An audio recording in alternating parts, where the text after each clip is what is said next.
দৈনিক লাখো কণ্ঠ।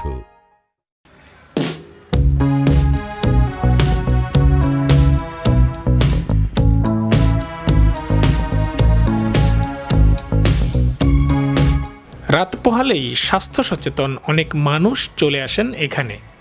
ভোরের নির্মল হাওয়ায় ব্যায়াম করেন। কেমন আছেন? এই তো আছি আলহামদুলিল্লাহ। ব্যায়াম করে ভালো আছেন নাকি ব্যায়াম ছাড়াই ভালো ছিলেন আগে? না, ব্যায়াম করেই ভালো আছি। আপনার পরিচয় কি জানতে পারি? আমি একজন চিকিৎসক, অর্থোপেডিশিয়ান। আমি বঙ্গবন্ধু শেখ মুজিব মেডিকেল বিশ্ববিদ্যালয়ে অর্থোপেডিক্স ডিপার্টমেন্টে আছি। ব্যায়ামের মাধ্যমে আপনিও উপকৃত হচ্ছেন এবং যারা নিয়মিত ব্যায়াম করবে, শরীরচর্চা যারা করবে, তাদের মূলত কোন সময়টা বেছে নেওয়া উচিত এবং কী ধরনের ব্যায়ামে শরীরের উপকার হয় বেশি? আর্লি মর্নিংটাই আসলে আমাদের ব্যায়াম করার জন্যে সুইটেবল টাইম। যদি সম্ভব না হয় দিনের যে কোনো ভাগেই সময় করে এক্সারসাইজ করে নিলেই হয়। তো আর্লিতে টাইমটা ভালো, সকালের বাতাসটার জন্য। সকালে বাতাস, এনভায়রনমেন্ট এবং একটা লং রেস্টের পরে, রাত্রে ঘুমানোর পরে সকালে বডি ফ্রেশ থাকে, ওই সময় এক্সারসাইজটা বেশি ভালো। আপনার যে বয়স, এই বয়সে কিন্তু অনেকেই ডায়াবেটিসে ভুগেন বা অনেক সমস্যায় ভুগেন। আপনার কি সে ধরনের কোনো সমস্যা আছে? না, আলহামদুলিল্লাহ আমাদের এখন পর্যন্ত সে ধরনের কোনো প্রবলেম এখনও দেখা যায়নি। আমরা সুস্থ আছি আল্লাহর রহমতে।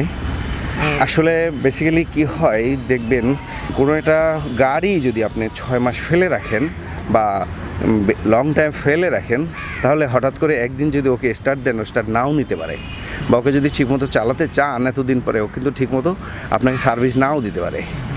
আমাদের দেহটাও সেরকম। আমাদের দেহটাকে যদি আমাদের দেহের মধ্যে অনেক পার্টস আছে, অনেক যন্ত্রপাতি আছে, এগুলোকে যদি আপনি রেগুলার ওর কাজ না করান তাহলে ও সচল থাকবে না।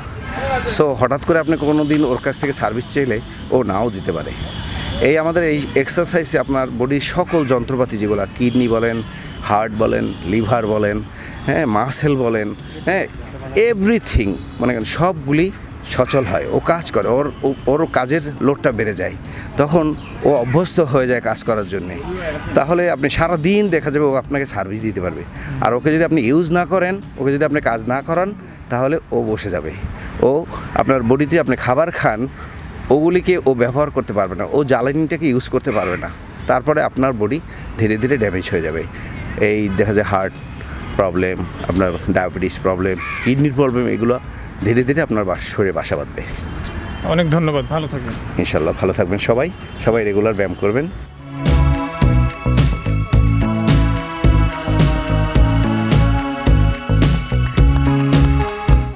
আসসালামু আলাইকুম। জি। আপনি কোথা থেকে এসেছেন? আমি তো এই যে পরিবার থেকে এসেছি আর কি। পরিবার থেকে নিয়মিত কি আসা হয় এখানে? মোটামুটি নিয়মিত যেহেতু রমনা পার্কে আসেন, আপনার নিশ্চয়ই অনেক ব্যায়াম করা হয়, অনেক পরিশ্রম করা হয়। তো সেক্ষেত্রে আপনি নিজের মধ্যে কতটুকু পরিবর্তন দেখতে পাচ্ছেন? না, ব্যায়াম তো সবার জন্য প্রয়োজন। আমরা বলি না, walking is good for health, মানে হাঁটা স্বাস্থ্যের জন্য উত্তম উপকার।